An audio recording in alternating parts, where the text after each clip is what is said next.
Um, Hi, I have no idea if you can actually see this. I'm trying to figure out how everything works. This is the first time I've done it.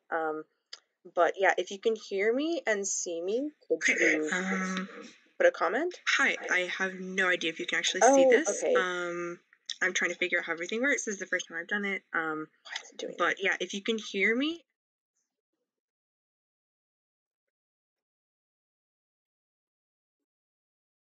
What is happening?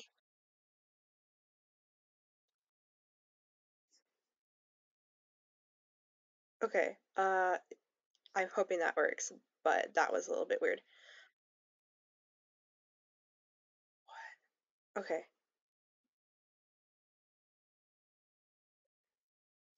That's not good.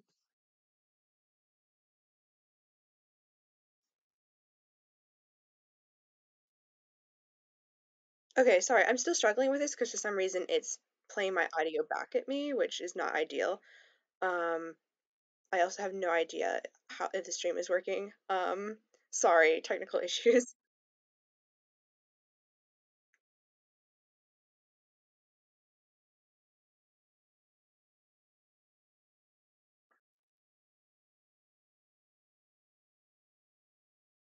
Okay,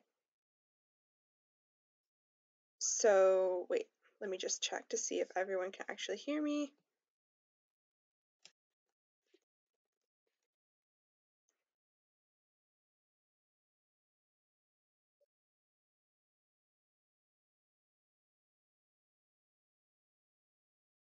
Okay. Okay, thank you, Emma. Okay, perfect. Thank you guys. Thank you so much, because this has been a lot of fun trying to set up. So I apologize that I am 13 minutes late. Obviously, I'll go as long as I need to like get out all the questions that I have prepared answered. So I really appreciate you guys coming to watch the stream. And if you have any questions that you'd like me to answer um, while I'm talking, you're welcome to interrupt, like if you need to clarify.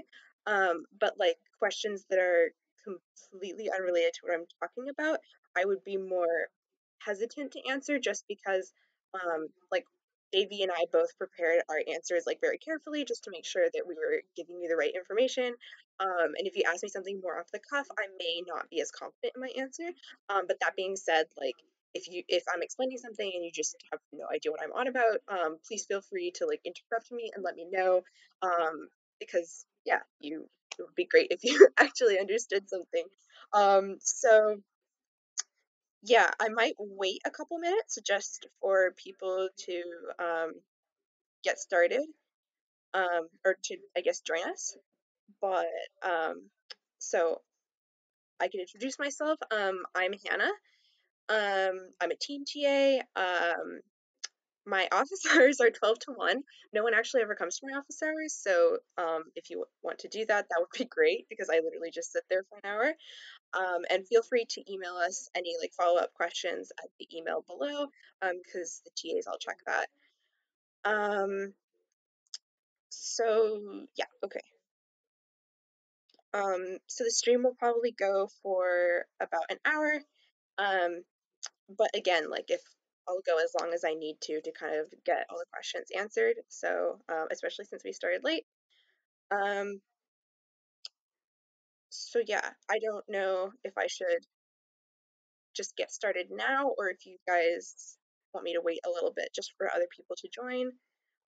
It will be recorded and then put up as a YouTube video later, so you'll be able to rewatch it. Um, that was all I wanted to say as an intro. Um, yeah, I think there's also like a huge lag, so that's a bit weird to me.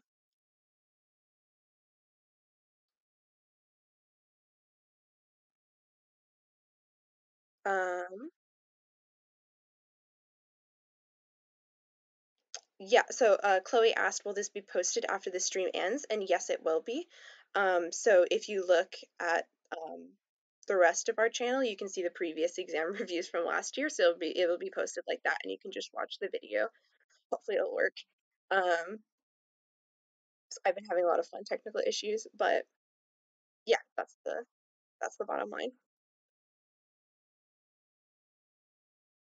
Um,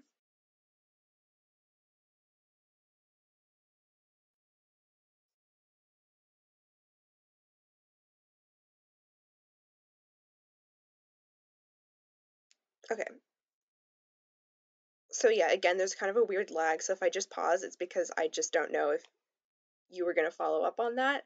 Um, but yeah, I think what I'm going to do is I'm just going to get started because since it's recorded, people can watch the rest and then hopefully finish more or less ish on time. So, let's see. All right, so the first question that we got um, is from um, is from Bianca Akeson, and she's asking, so for the advantages of categorical systems, it says cutoffs in categorical systems tend to magnify small differences. What is meant by that? Um, so the diagnostic threshold for any disorder is very arbitrarily defined. So on sorry, on a continuum of symptoms, one must kind of just pick the level at which the disorder is present and below which um, there's no disorder or it's non-pathological. So the point between disorder and no disorder um, suddenly has a lot more significance than it would otherwise. And so the example that I kind of used was um, the difference between 13 days of sad mood versus 14 days. Really, I mean, there's no difference on the continuum of symptoms, or there's no special significance to the 14 days versus 13 days of having depressive symptoms. Um, but because that's where we arbitrarily chose that cutoff, um, the difference between 13 and 14 days suddenly has a huge significance where it really wouldn't otherwise. So it's not to say that. So I guess it's the issue of like is 13 days like that's a subclinical depression, but is categorical basically cuts it off and says no at this point. So like 13.5 is still under. I guess yeah, it just magnifies that difference between 13 and 14 um, more than it would be otherwise. Um, so yeah, I hope that hope that makes sense. Um, I also don't know if you can see my mouse, but if you can, that will be helpful. If not, that kind of sucks, but oh well. So the second question, um, also from Bianca, asked, um, in dimensional systems, it says there is greater reliability. Inter-rater test retest. What is meant by this? Um, so basically, I just wanted to um, go over what interrelator reliability is, intra-relator and test retest, because these are all kind of important concepts for the exam. So hopefully answer Bianca's question, but also kind of review some of those concepts for other of you who might be kind of wondering the same thing. Um, so inter-rater reliability, and these are some of the other words or other names that it goes by, are the degree of agreement among the raters, or how much consensus there is among the ratings given by various judges. So that's different people administering the same test and seeing if you get the same result. Intra-relator reliability is a score of the consistency in readings given by the same person across multiple instances. So if the same person gives that test multiple times, do they come to the same score or conclusion? Um, and so inter-rater and intra-relator wow, inter-rater and intra-rater reliability are both aspects of test validity. Um, and then retest reliability measures the closeness of agreement between the results of successive measurements of the same measure carried out under the same conditions of measurement. So basically, if you administer the same test over and over again with similar conditions, are you going to get the same results? So you can kind of see why you would want all these things to be constant. And so together, these kind of come together to form the construct of test validity, um, which is very important for very statistical, or I guess all psychological metrics to have. And the current meme is, I guess, test, retest, or interrelative interrater reliability, like if two Kermits gave the test, would they have the same results? I don't know. I just wanted to include a Kermit meme on every page, so look forward to that. Let's see, next slide. Okay. Hang on, let me just check for questions. Wait, okay, sorry. Um,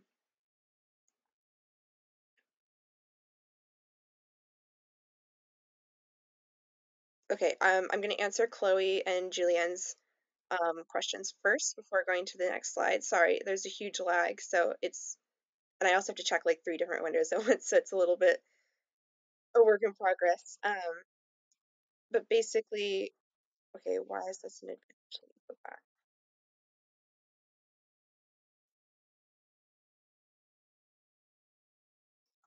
Why is that an advantage? Yeah, I guess that is part of the question. I didn't actually pay attention to that. I would assume that's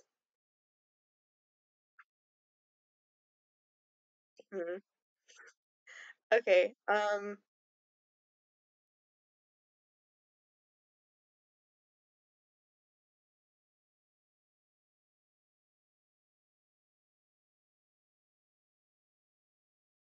Yeah, I'm actually not sure, so I might have to come back to that. I'm really sorry about that. I just honestly missed that part of the question. Um, for me, like that off the cuff would seem to be a disadvantage, so I'd have to go back and check the slides just to make sure that is what Dr. Weinberg said, and then try to figure out like what she meant from the context there. Um, so I apologize, but I'll try to look back at that and maybe put that in the chat after the stream. Um, sorry about that. It could be honestly, it could be like a typo, and that's actually under advantages of a dimensional system. Um, but I haven't checked the slides for myself, so I will do that after the stream if that's okay with you guys. Um, okay. Oh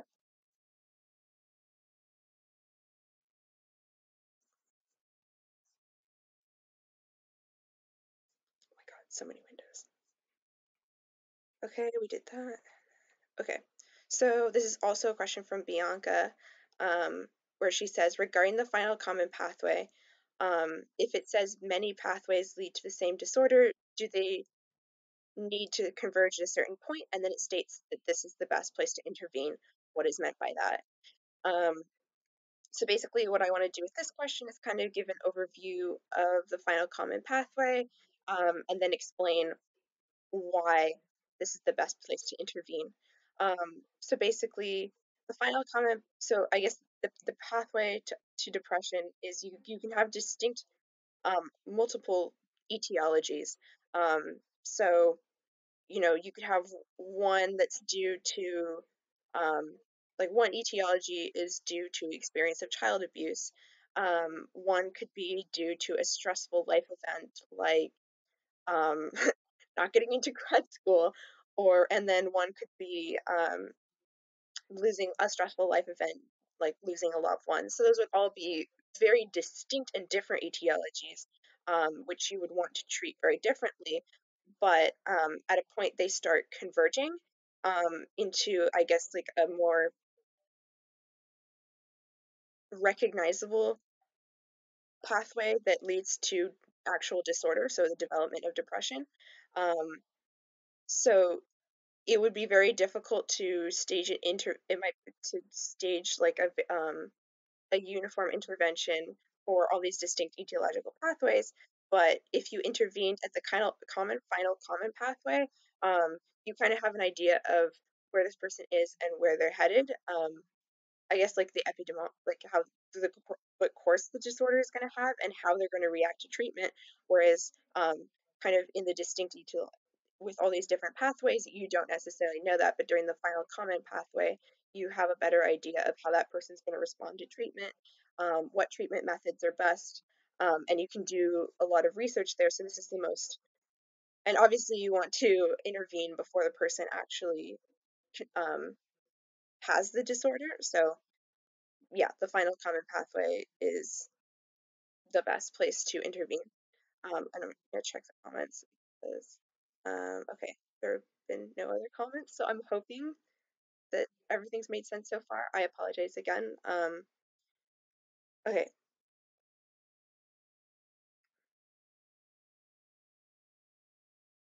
okay, so I believe this is also Bianca's question. She asked, in family studies, what does coaggregation mean? Um, so, so, whoa, oops. Okay, so for familial aggregation, um, that just means the clustering of certain traits, behaviors, or disorders within a given family. So that can arise because of genetic or environmental similarities. So coaggregation is just the clustering of two or more disease states or just general traits within a family line. Um, so like if let's see, what would we talk about that's co-aggregated? I guess with the example of endophenotypes, which I'll be talking about later, um, you would want the disease state and the endophenotype to co-aggregate within family lines. Um, so yeah, basically it means occurring together, um, or these two traits occurring together in the family, if that makes any sense. Um, Let me just check to see if anyone's put up any comments. Um, okay, no, so well, I guess y'all are behind me, so I actually don't know, but I'll check in a moment. But for now, I'm going to move on to the next question. I apologize, this is kind of an inefficient system. Um, and then I think this is Bianca. Okay, so question 5, I think that's Bianca's last question. And she was asking, can you explain what the calculation, well, that formula signifies? Um, so that formula is for Falconer's formula, which is a very basic formula used in genetics. Um, it's also called the ACE model. So A for the additive genetic, oh whoops, A for the additive genetic component, C for the common environment, and then E for the unique environment. Um, and so basically, the ACE model or the Falconer's formula allows you to calculate what proportion of the variance in a trait is or disorder is heritable versus the proportion due to shared environment or an unshared environment. Um, so basically, you use this in twin studies um, to um, sorry to calculate. So you do twin studies to calculate the similarity of monozygotic twins and dizygotic twins, and then you subtract dizygotic from monozygotic, who are assumed to be more similar, and then you use that to calculate A, which is the additive genetic component. And then from there, once you know A, you can calculate the proportion of variance associated with the common and unique environment. Um, and so the formula there is listed, but the focus in class was mostly on the concept of twin studies, um, and like common environment, unique environment, that sort of thing. So I would focus more on, or I would understand that like the focus in the course is more on the theory and the concepts rather than calculation. Like there could be calculation questions, but they would probably be, it's a relatively simple formula. So I would not worry about so much the mathematics, but just try to understand the idea. Um, so let me just check. Um,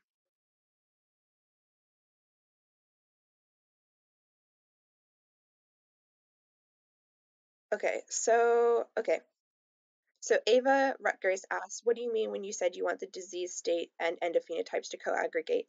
So basically, if you think that something is an end of and I'll talk about end of phenotypes more later, but if you think something is an end of phenotype for a disorder, you would want to see individuals who have the disorder to also have the end of phenotype and vice versa. So you would want that to co-aggregate within families, so occur together in families. And then I already answered the question about using the calculation in the exam. I haven't seen the exam personally, so I can't tell you with any certainty, but in class she definitely focused much more on the concept, and since she didn't actually present like the E equals 1 minus RMZ sort of thing, you would just be responsible for knowing A equals 2 RMZ minus RDZ, which is just simple subtraction and multiplication. So I really wouldn't sweat it, and mostly just try to focus on understanding a more conceptual question, which I think is honestly a little bit more difficult. And then Yana asked, would co-aggregation for MDD be something like genetic tendency for MDD with a tendency to have neurotic personality trait in that family? Um, so, um, co-aggregation, like, are you asking,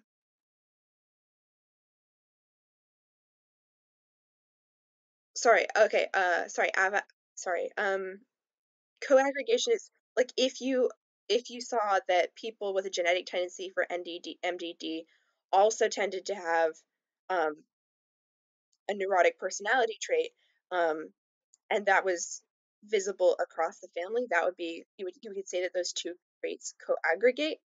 Um, I don't know. I'm not sure neurotic personality would necessarily, um, I don't know if it actually would co-aggregate with genetic tendency for MDD, but if those two were observed in multiple family members together, then that would be considered co-aggregation. Um, and then Ava asked a follow-up question, which is, does the R in the equation act as an X? R is basically saying, is a stand-in for variance. So you're saying like the variance that that you see in monozygotic twins and dizygotic twins. So basically, yeah, it's not acting as an X, so you wouldn't like solve for X or anything. Um, RMZ is kind of like a term, so that would be like X and Y, and then RDZ is Y. Um, if that makes any sense, I hope it does. Okay, I'm just gonna give you a second to actually get to that part in the stream.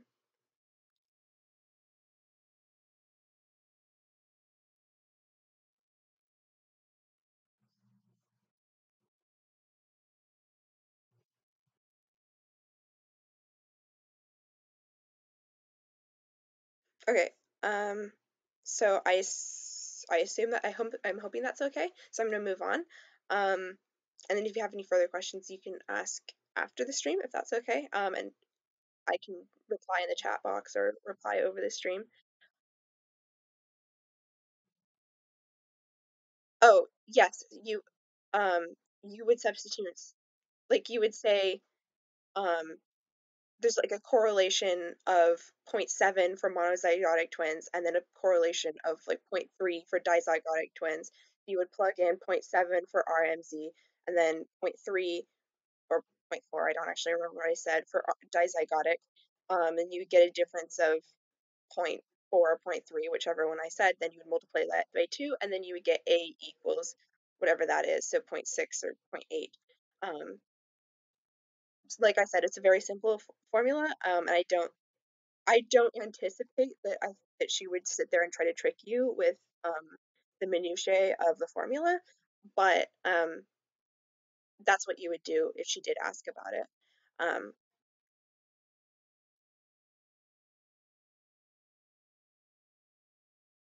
okay. Um,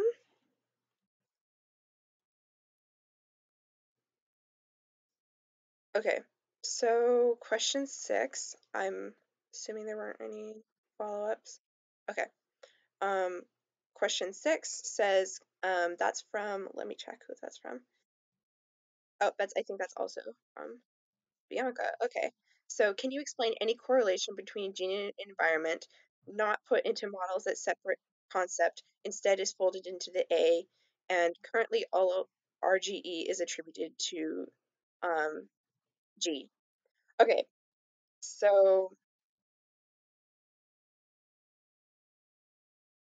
basically, the first statement is saying that um, gene environment correlation is not being accounted for in your calculation of A. So any gene environment correlation is being quote unquote lost in the additive genetic component, or it's not being accounted for as a separate factor. So you would actually be overestimating the additive genetic component because your gene and environment correlation is enfolded into into the additive into the A. Um, so basically, it's a loss of information, and it throws off your calculation of the additive genetic component. Um, and then the second statement is actually, as far as I can tell, is restating the first statement in terms of D and E. So the first is talking about in terms of A, so additive genetic component in the Falconer's formula. And then the second is restating it in terms of like genes and environment, and saying that any gene environment correlation is being masked, as all genetic information, sorry, is the genetic contribution is being overestimated, and then the gene environment correlation is being lost. So they're, as far as I can tell, they're pretty much saying the same thing. Um, I can also, I might just go over. I'm sorry. I'm going to go over what gene environment correlation is in more detail later. Um, but basically, it's the idea that gene and environment are not independent variables and that they interact. Um, So let me just check to see if there are any questions. Right. So I have to wait for you guys to catch up, which is very frustrating. Let's see, there's live control room.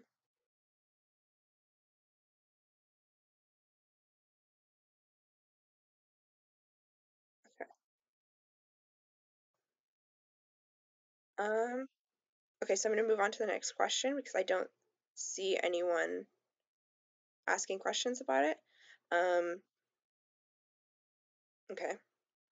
So question 7 is from Emma Malcolmer, who is saying, um, hi, I was hoping you could clarify what is meant by the additive genetic component and how it relates to the formula she showed us in class.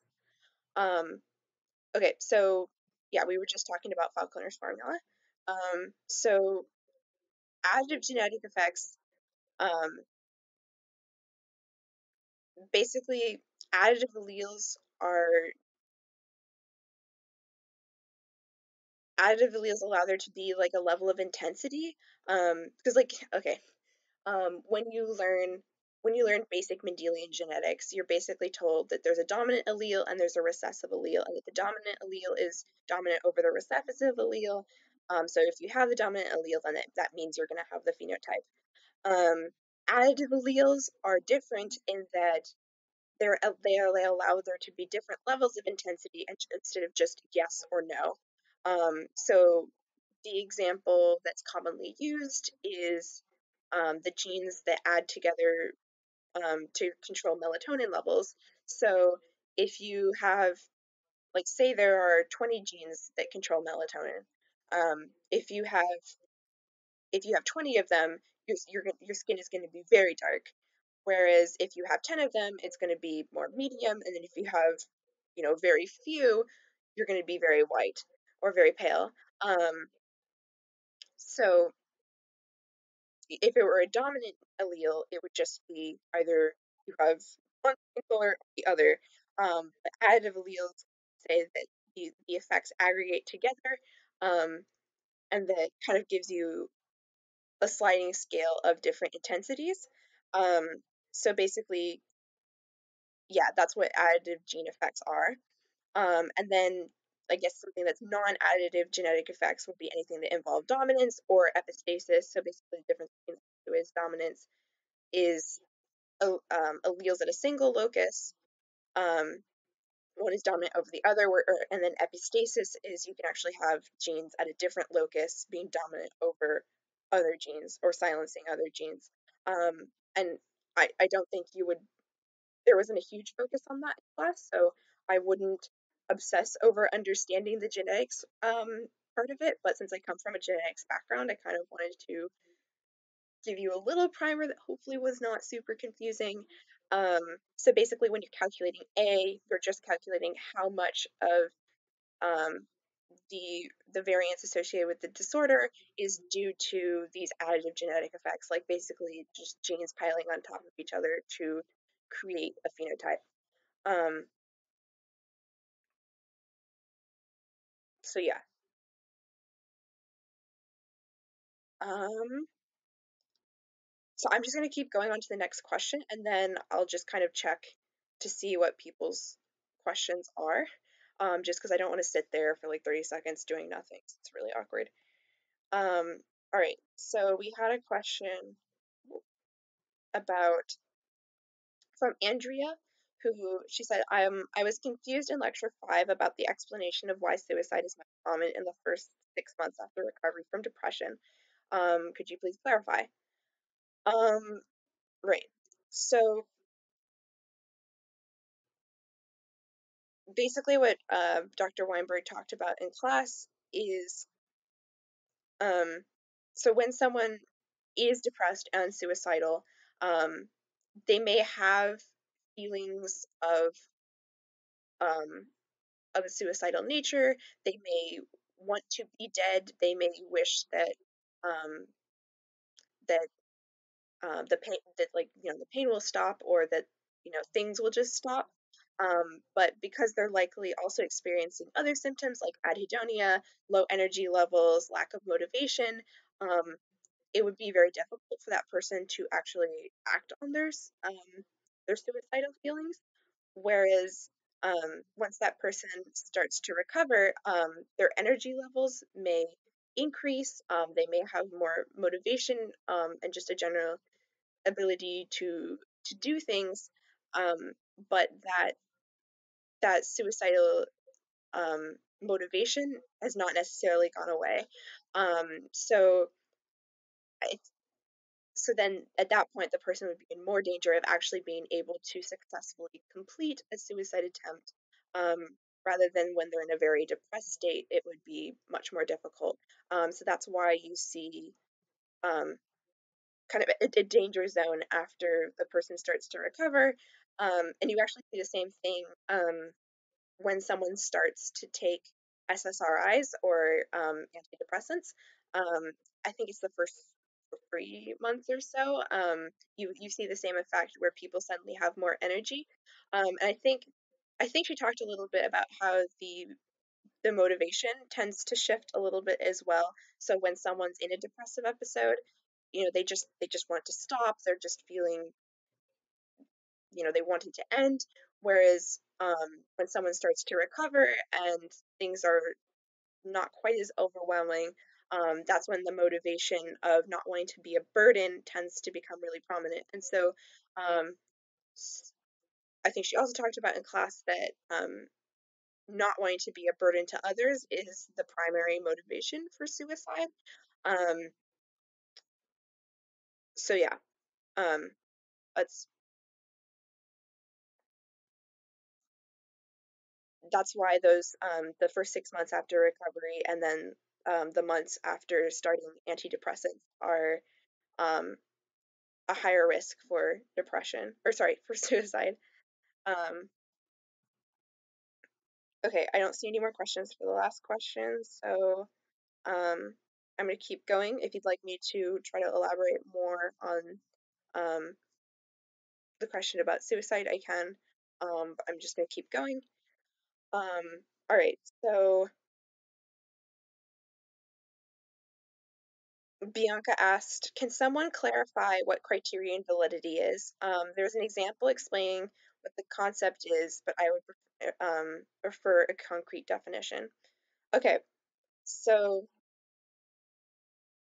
yeah, these can be a little bit tricky, so I'm actually really glad that you guys asked about them. Um, so criterion validity, which is also called concrete validity, is the extent to which a measure is related to an outcome. So I think the example that I came up with was um, a measure like the SAT, and how it relates to the outcomes of the students that take it. So you would assume that since it's a scholastic aptitude test, you would kind of be measuring scholastic outcomes. So you kind of need to validate the test for what it predicts. Whether the SAT actually is um, valid in its outcomes, I really actually don't know. But that's just the example I'm going to be using. So I guess criterion validity is then divided into concurrent validity and then predictive validity. And so concurrent validity is a comparison between the measure, so the test, and then an outcome assessed at the same time. So the concurrent validity is only reflecting the status quo at a particular time. So basically, if you take the SAT, um, it it concurrent validity measures how it relates to some trait about you right now. So like let's just say IQ. So you would measure SAT score and whether it predicts IQ at the present moment. Which oh it doesn't. That's another story. And then predictive validity compares the test in question with an outcome assessed at a later time. So predictive validity in that example could be you compare someone's SAT scores with how well they do in their first year of university. So that's, yeah, the outcome assessed at a later time. Um, so they're very similar concepts, but they are distinct, and it's important to know the difference. So,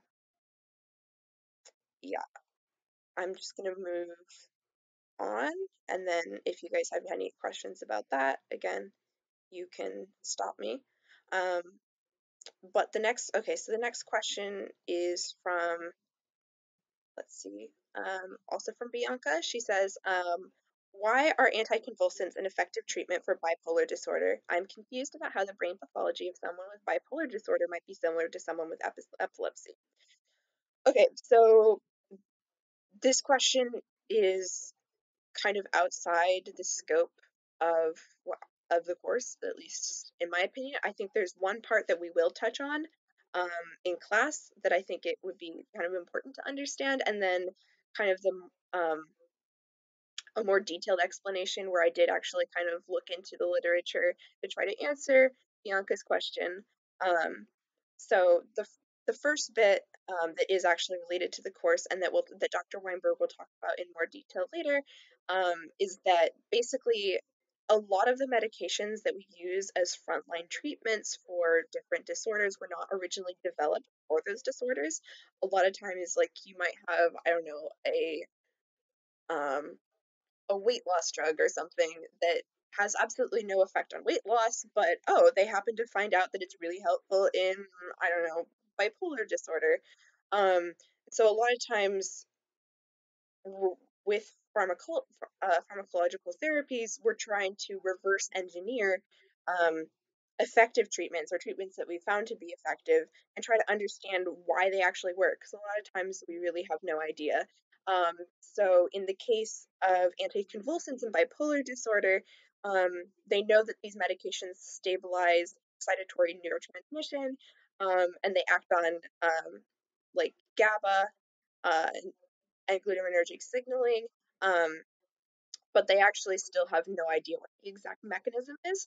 So that's actually like a really interesting avenue of research where they're taking a treatment that we know to be effective and then trying to reverse engineer a mechanism from that. Um, so anticonvulsants offer effects on impulsive aggression, affective instability, anger, interpersonal and overall functioning. Um, so yeah, it has all these effects. We don't really know why, and we're trying to figure that out. And if we do figure that out, it could tell us a lot about the like neurological mechanisms of bipolar. Um, but it does not seem that they have had a lot of success. So just questions. Okay, I still don't see anything. If you are asking questions and I'm just not seeing it, I apologize. But so far, the last thing I have is from Ava asking about substituting variance in the variables. So just gonna keep going. Um, Okay, so I think this is also from Bianca. She asked, it is unclear to me what the goal of the ABAB design is in single subject research. It says that behavior not immediately returning to pre-study levels when the intervention is withdrawn is a con, or bad thing due to possible permanent change of behavior. And then she says, wouldn't that be a good thing? Um, so basically, I'm going to kind of overview the ABAB design and kind of explain it more, but the bottom line is the reversal allows greater conclusivity that the effect is actually due to treatment and not some third variable. So an AB design is is kind of saying, so you have like a baseline phase and then A, and then you have an intervention or a treatment, and that's your B phase. And then so if there's a change of whatever construct you're measuring from A to B, then you say, oh, this might be effective. But there are also so many other explanations for why you could have your treatment could have had an effect, like a third variable, or it was completely random, because again, like the ABAB design is single subject research, and then so what people have done to get around that is they've used a reversal design. Oh, sorry, I just got a notification. I hope that does not mean my Wi-Fi is down. Um, okay, no, we're good. Okay, whoops. So a reversal design, basically once you've done, so you have your baseline and then you have the treatment. After that, you remove the treatment, so you return the person back to their original state, their A state, and then you can actually apply the treatment again and see if it has that effect again. So if after you remove the treatment the second time the effect doesn't go away, that probably means that um, the good effect that you had before probably is due to a third variable and not due to the treatment. But if as soon as you take away the treatment, the person reverts back to their original state, that implies that you can more conclusively conclude that the effect, the beneficial effect that you have is due to the treatment and not due to randomness or third variable. Um, However, there's kind of like a little side note, which is that some interventions just can't be reversed. Like if you're teaching someone mindfulness, like you can't just magically take mindfulness away from them. And then also for ethical reasons, some things can't be reversed.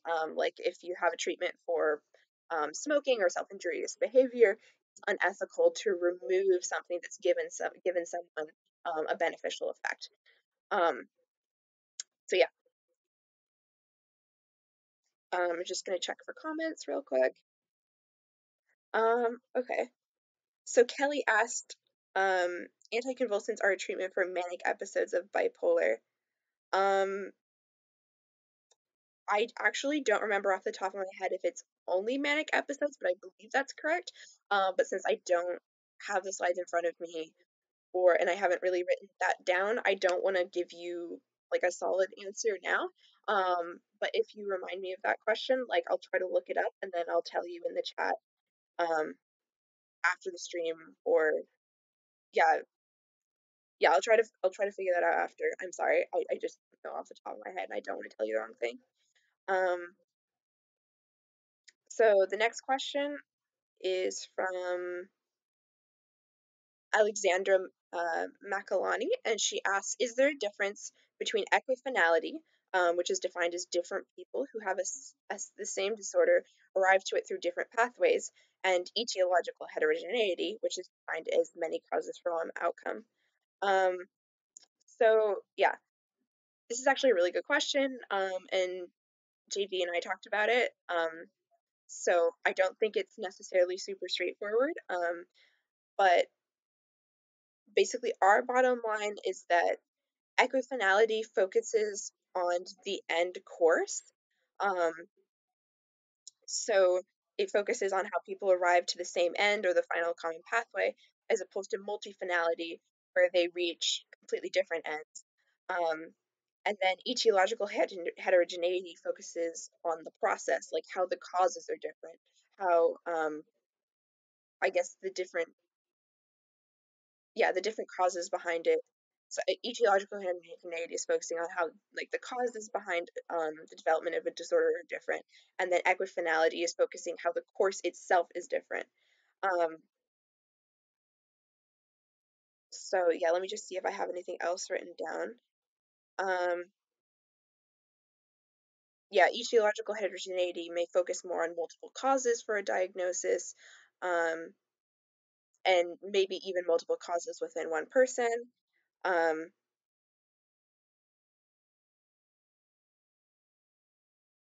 yeah, okay. Um,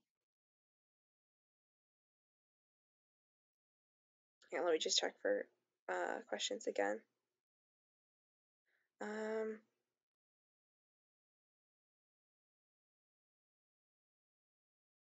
okay, so I'm gonna move on. So let's see. So Alexandra Panisora asked, in the first lecture, we went over different causes for comorbidity, and I don't understand the difference between two of them, problems with diagnostic criteria and poorly drawn diagnostic boundaries. Um, okay, so comorbidity is basically just meeting criteria for more than one disorder. Um, and then that kind of comes with the caveat in research is that anything you find to be associated with one disorder in a comorbid patient or patient sample may actually be the result of the comorbid disorder rather than just the one that you're trying to study. Um, so the way I kind of saw the difference between diagnostic criteria and diagnostic boundaries is that the problems with diagnostic criteria are on like a more symptomatic or criterion level. And then poorly drawn diagnostic boundaries are more profound problems, so those are happening more on the construct level. So, like with the diagnostic criteria, many of those criterion sets overlap. So, like sleeplessness and worry are both symptoms of NBD and GAD, whereas with diagnostic boundaries, you can have more profound conceptual problems. So, like multiformity is the idea that comorbid disorders may, in fact, reflect a third independent disorder. So, like the example that comes up a lot would be, uh, again, major depression and generalized anxiety disorder. So, you tend to have in state transitions between GAD and MDD, you tend to go more from anxiety to depression than vice versa. Um, oh, sorry, actually, that was from my causal explanation point. But MDD and GAD tend to co-occur, um, or can be very comorbid. So some people have actually theorized, and it tends to be more treatment resistant. So people have theorized that what we call comorbid depression and anxiety could actually be a third disorder unto itself that's different from MDD and GAD. And then the causal explanation is what I started on by accident, which is that one disorder is a risk factor for another. Like if you have conduct disorder as a child, you're more likely to develop um, substance use disorder as an adult. Or like if you study state transitions between anxiety and depression, you're more likely to go from anxiety to depression than vice versa. So perhaps um, being anxious is a risk factor for being depressed. Um, and then the third, I guess, point subsetted under poorly drawn diagnostic boundaries is these disorders could have shared etiological risk factors. Um, so that yeah, there's shared vulnerabilities underlying multiple disorders like positive negative affect or neuroticism, stuff like that. Um, so again, yeah, just to summarize, I would say that diagnostic criteria are a more surface level symptom problem with our with that morbidity raises, whereas the idea of like a poorly drawn diagnostic boundaries is much more at the construct level and is much potentially more of a severe problem. Um,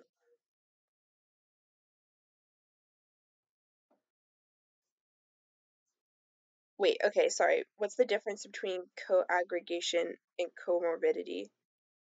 Okay, that's actually a good question. Comorbidity, like I think co-aggregation is kind of saying that like comorbidity is within one individual. So if someone has anxiety and depression, then they are comorbid for those two things. And co-aggregation could be this family tends to have higher rates of anxiety and higher rates of depression, but not every single individual has both. They just tend to occur in this family much more often. So I guess it's like, yeah. So comorbidity is within one individual, and they have both disorders. Co-aggregation is within a group of people, um, and not every single individual is going to have both. But within that family, those two disorders tend to occur more often, if that makes any sense.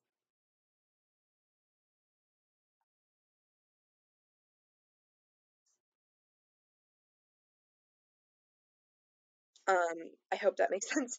Um, okay, I'm gonna keep going, and if you want to ask a follow-up question to that, I'll check the chat. Um, so, all right, who asked this?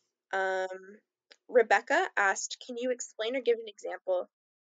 Or wait, hang on, sorry. Alexandra asked, "I don't really understand the difference between the underlying ideas of the concepts of gene-environment correlations and gene-environment interactions. How are they different from one another, and how are they similar to each other?" Okay, that this was an interesting question. But basically, gene environment interaction is when two different genotypes respond to environmental variation in different ways. So that's sorry, gene environment interaction, yeah, so that's an inherently causal relationship.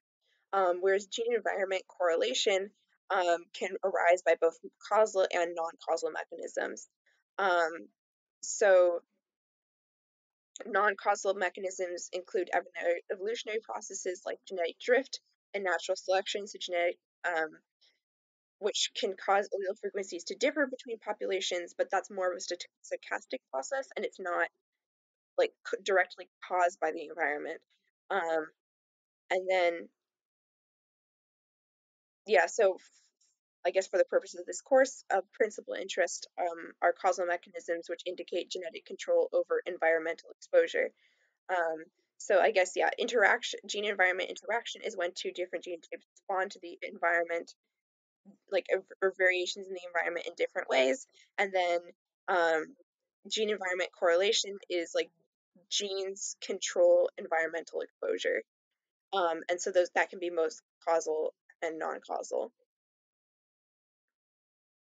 Um, I hope that makes sense. But that's a good question because those two concepts are actually quite similar. And I kind of had to do a little bit of like digging to really come up with like a solid, concrete answer. Um, so let me just check for questions. Okay, there were none, so I hope that made sense. Um, so let's see. Um, right. Oh, yeah. So I was just going to give a quick review of gene environment correlations. Um, because I think this is an important concept.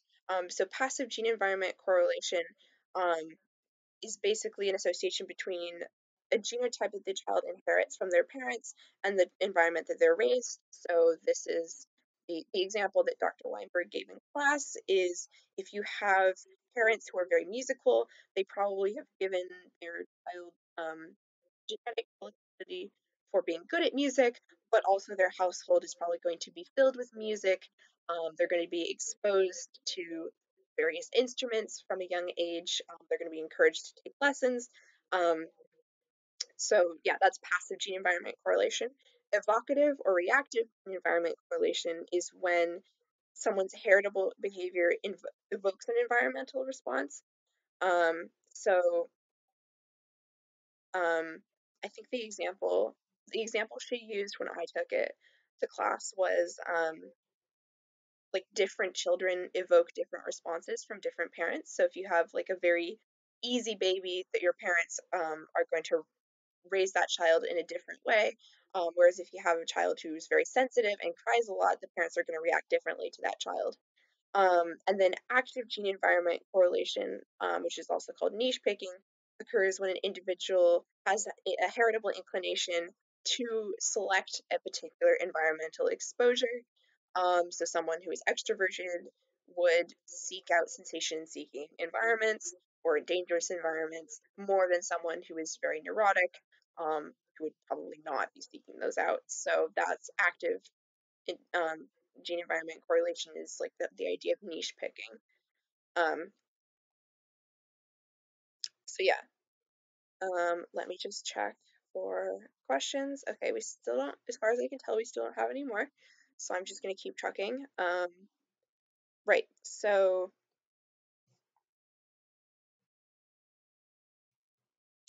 Rebecca asks, can you explain or give an example of how depression caused independent stressors? Okay, so I actually talked to Dr. Weinberg about this one because I wasn't 100% sure. There's a couple things kind of going on. Um, so So basically, for the purposes of this course, the focus is on um, the more, okay, so it, the, you can have independent, or there is some evidence from Constance Hammond's work that you can have stress generation of independent stressors. However, Dr. Weinberg says that these are very rare. Um, and so honestly, like neither of us could really come up with an extremely concrete example. I would say that the focus in this course is much more on your dependent stressors. And then, the stuff we talked about in class was much more how depressed people tend to generate interpersonal stress, which is a type of dependent stress. So I would definitely say the focus is much more going to be on those concepts, which I think I might review real quick. But just know that there is evidence that you can have stress generation in independent stressors. Um, so yeah, I guess for just to kind of give an overview, I guess I should also explain like what's the difference between dependent and independent stressors. But basically, a dependent stressor is one where it has the outcome relies on the person in any way, and then independent is where the outcome or the stressor does not really involve the actions of the person at all, or it's out of their control. So like I think the example that they usually give for an independent stressor would be like the death of a loved one. So you can see why it would be really difficult to come up with an example of how depression can generate an independent stressor, but apparently it is possible, but rare. Yeah.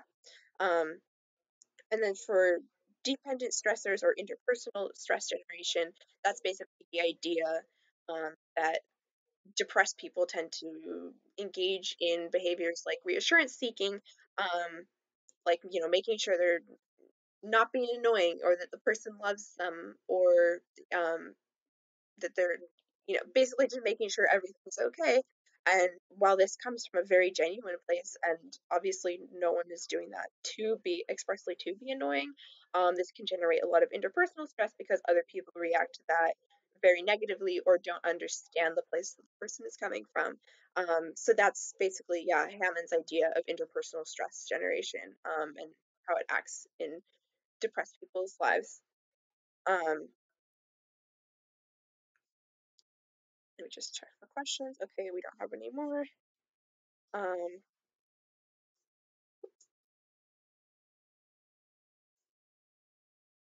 oh no. Okay, so Jessica asked, is bipolar 1 like your regular or default bipolar, or is it a variation? So bipolar 1, bipolar 2, and cyclothymia are all subtypes of bipolar disorder. So like bipolar disorder is the umbrella, and then under that you can be diagnosed with bipolar 1, 2, or cyclothymia. And then rapid cycling, ultra rapid cycling, so that's like cycling within days, and then ultradian, or sorry, like between days, so like you could have 2 days where you have one mood, and then you could switch to it for another 2 days, and then ultradian cycling is like within the day, so you would have multiple moods within the day. Um, I don't think those are actually in the DSM, um, and there's not as much evidence for them, but she did mention it in the notes, and they are mentioned in the textbook. And so those are all specifiers of bipolar disorder. So like you could have bipolar 1 rapid cycling or cyclothymia with peripartum onset. So those are specifiers that you kind of tack on to give more information through your diagnosis, but you wouldn't just be diagnosed with only rapid cycling. Like that's not a disorder or a subtype within itself. Um, and then also, I guess to answer the actual question, bipolar 1 is not the default, quote unquote. It is just a predominant subtype of uh, bipolar disorder. So I guess like the default main category is just bipolar disorder, and then it's subsetted into these three things. Um, Sorry, I'm getting distracted by my own Kermit memes. All right, so endophenotypes. So that question is from Marilyn. So she's asked, yeah, what are endophenotypes? So endophenotypes were first intended to bridge the gap between high-level symptom presentation, so like a disorder's symptoms, and then the low-level genetics, like single nucleotide polymorphisms. Don't really have to know what SNPs are, but basically they're like the output. If you do a genome-wide association, they're like the output, just like single gene locuses. So like this gene on chromosome 11, it's this tiny little region, and no one really knows what it does. That's associated with the disorder. So like if you have a ton of these little SNPs, um, like people have been trying to kind of find a middle ground, like a something that's smaller than just like the disorder in general, um, but not as small as just a single tiny little bit of your DNA. Um, and so this is usually only applicable to like heritable disorder or highly heritable disorders like bipolar and schizophrenia. Um, so I think we do actually apply the concept to others. Um, but basically, yeah, to use a more concrete example that I think is easier to understand, would be so an endophenotype for heart disease, like a heart attack, would be blood pressure. So, um, it's very complicated to try to look at the tiny little nitty gritty details of everyone's, like all the genes involved with heart disease, but blood pressure is a much more accessible trait that you can measure, that's between genetics and this kind of broad category of heart disease. Um, so just to go over the things that she said in class, um, that I think are very important to focus on is so an endophenotype must segregate with illness in the population. Endophenotype must be heritable. And if it must not be state dependent, so like it needs to be present whether the illness is active or in remission. It must co-segregate with illness in families. And then it also must be present at a higher rate within affected families than in the population. And then um, it must be amenable to reliable measurement and specific to the illness of interest. So, like, you can't have high blood pressure being associated with literally every disease on the planet. Um, it needs to be relatively specific to that thing. And so I think we're going to be talking about endophenotypes more later. But like one proposed endophenotype for schizophrenia is actually like if you give someone a sinusoid, people who are schizophrenic have difficulty tracking it with their eyes, whereas you and I would just kind of follow the curve naturally. Dr. Weinberg will talk more about that. It's really cool, really interesting. I just kind of wanted to mention it, so you kind of had an idea at like the the medical perspective, and then also like the more psychological perspective. Let me just check for questions. I'm guessing. Oh, okay. Um, it must segregate with illness in the population. Um, okay. So, sorry. So basically, it means that you want it to be present at a higher rate in the ill population than in the general population, basically. So a lot of these, I would argue that a lot of these specifiers or requirements are very related or similar. And so that, that kind of sounds like co-segregate with illness and then must be present at a higher rate within affected families in the population. I think they're just like kind of different ways of saying very similar things. But yeah, I hope that helps. Let me see. Um, okay.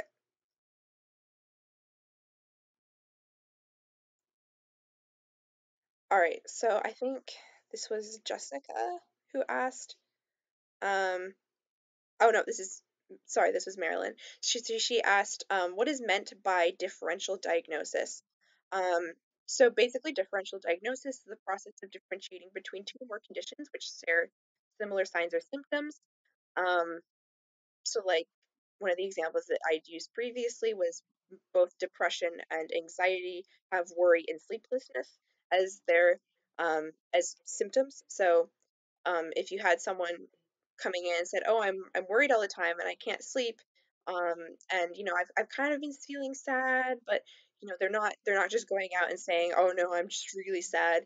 It can be kind of difficult to differentiate which category they fit best, and that's kind of like a very tame example, but um, one something else that she mentioned in class was like bipolar. Does someone have bipolar disorder with psychotic features, or do they have schizophrenia? And so that differential diagnosis can be really difficult to do. Um, and so so yeah, you just really need to understand what is the similarities between diagnostic constructs and what are also the differences. And yeah, I would definitely say that that is important for understanding the class, but also just yeah, clinically is very relevant. Um, and I think a lot of times, like differential diagnosis or the difficulty in differential diagnosis is why it takes so long, oftentimes, for people with bipolar disorder to get an actual correct diagnosis, is because these things sound very easy when you have a case study on paper, but it can be much more complicated when it's presenting in someone who is very distressed and is going through a lot. Um, and then also, I mean, if someone presents with depression first and then later presents with mania, that differential diagnosis is almost impossible if they really have no history of mania. So I hope that encapsulates differential diagnosis. And then Marilyn also asked, um, can you clarify the difference between cyclothymia and rapid cyclers? Okay, so I think I kind of actually got at this question already. Basically, cyclothymia is classified in the DSM as a subtype of bipolar disorder. And then rapid cycling is a course specifier that may be applied to any of the subtypes. So I just wanted to go over like what those are. Cyclothymia is periods of elevated mood and depressive symptoms for at least half of the time during the last 2 years for adults and then 1 year for teenagers. And so you'll often see that there's kind of like a difference between for the duration criteria or the criteria for adults and teenagers. And I would say that, yeah, that's a significant thing. And then periods of stable mood only last 2 months at most. And then the symptoms do not meet criteria for um, major depression, uh, like bipolar 1 or 2, or other mental disorder. They do create significant problems in more than one area of life and are not caused by substance use or a medical condition. And then rapid cycling is at least 4 major depressive, manic, hypomanic, or mixed episodes are required to have occurred during a 12-month period. And then these episodes are separated from each other by a remission for at least 2 months or a switch in mood polarity. So like from depression to mania or vice versa. Um, so yeah, I kind of already had said that before, but and then the next question is, I don't understand what is meant by, actually this is the last question. What is meant by no differences in family history and no difference in premorbid personality on the slide about melancholia. So I also asked Dr. Weinberg about this because I really wasn't sure what she meant and I didn't think it was super clear.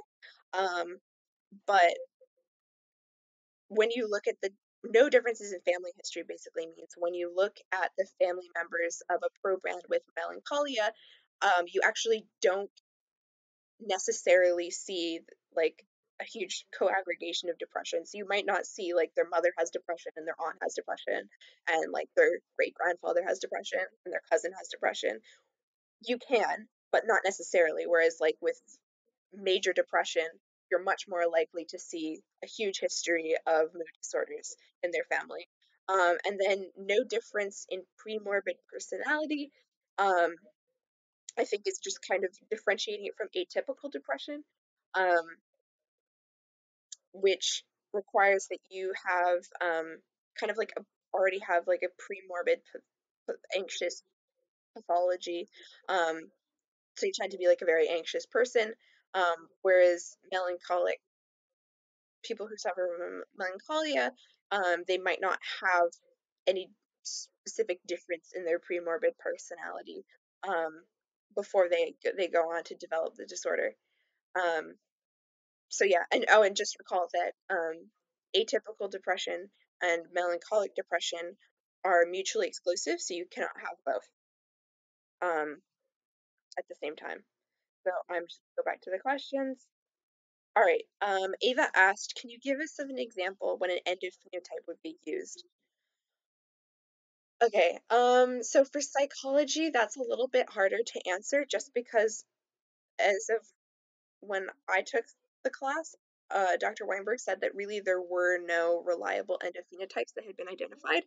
Um, but to use my medical like blood pressure example, if you wanted to do studies about a more biological underpinning of heart disease, but you didn't want to go all the way to genetics, um, you could kind of use blood pressure as a stand-in and kind of like as a diagnostic marker. The endophenotypes could help with diagnosis. They could help us understand the mechanism of this disorder and how it works. Um, and I think it, and that would could also potentially help with treatment methods. So yeah, I would say that if we can actually identify them, endophenotypes would be really helpful in basically understanding how the disorder works, in diagnosis, and then in treatment, usually. Okay. And then Yana asked, I think Dr. Weinberg answered this in lecture, but I forgot what it was. Is bipolar disorder characterized by periods of depression and mania but stable mood the rest of the time, or constant cycling between depression and mania with no periods of stable mood? Yeah, so you definitely can have periods of stable mood um, between your cycling, between your mood episodes. In fact, that seems to be like very common because people don't tend to have a ton of manic episodes over their lifetime. Probably more depressive episodes from what I remember, and those tend to last longer.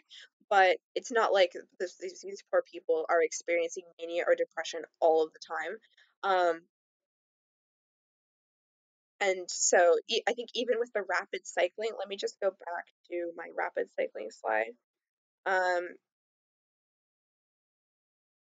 so even with rapid cycling, which is a very quick succession of mood changes, they have to be separated from each other by a remission, partial or full, for at least 2 months, or a switch in mood polarity. So it seems that it's not only like common but required for you to have a period of stable mood or remission between episodes, or to have a switch in um, polarity of the mood. Um, I hope that answers your question. Also, I just realized that I use my hands so much when I'm talking, and that's a little bit awkward because you can just kind of see that little tiny thing at the bottom of the screen. Um, yeah. So, okay. So I'm actually not sure A, how to end this stream, or B, if I can still like talk to you guys in the chat. Um,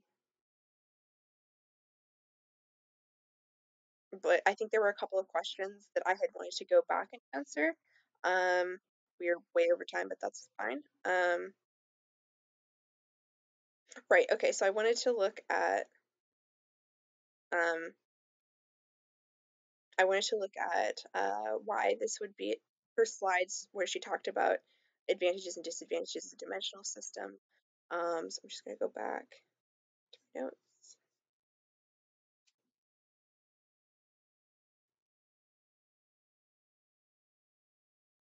Hmm, okay. Yeah, there's going to be a lot of silence. There's got to be a better way to do this. Okay, content.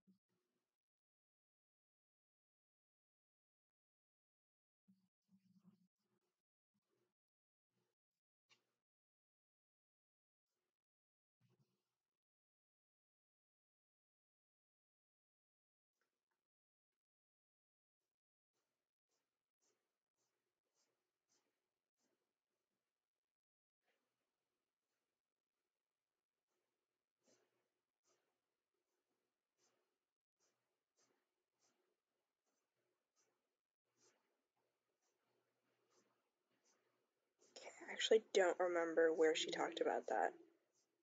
But it'd be really nice to know that. Actually, okay. Instead of just sitting here being completely silent for a long time, would you guys be okay? So those of you who asked a question, I think so. Chloe and Julian asked, what wouldn't this be an advantage? Um, and then someone else asked a question that I wasn't able to answer. Um, oh, and then Kelly asked, are anticonvulsants are a treatment for manic episodes? Um, I think what I'm going to do is I'm just going to try to figure out the answer and then post on the discussion board for you guys instead of just like having you sit here and watch me painfully try to figure this out. Um, so I think unless there are any other questions, I'm just going to end this stream because we're actually 15 minutes over. But if anyone does have anything they want to ask that was related to the like follow-up questions to the questions I answered, please go ahead. And then yeah, so basically all the questions on the discussion board that I didn't answer, JV will answer. Hopefully there may not be time, but we will make a good effort. Um, So yeah, I'll just wait a couple of minutes for questions and then if there's nothing, I'll try to figure out how to end the stream.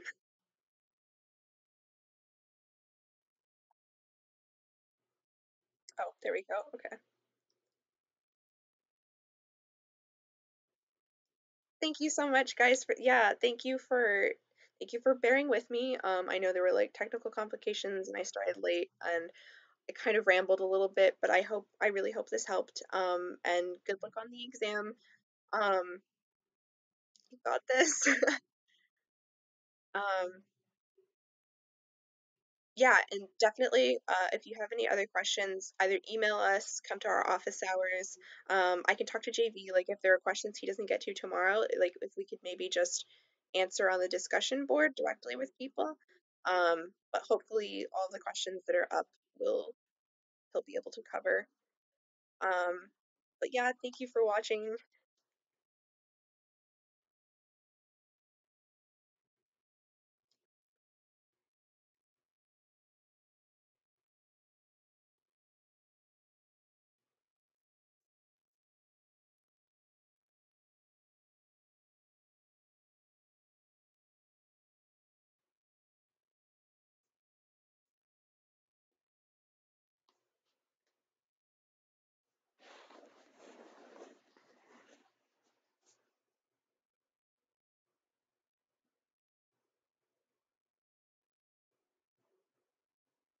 Okay. Um, I'm just gonna assume this is gonna be like a speak now or forever hold your silence moment. Um, but yeah, thank you again for watching and good luck studying. Um, I hope it's not super cold. Yeah, so don't die before the exam. Um, and that's it. Thank you guys.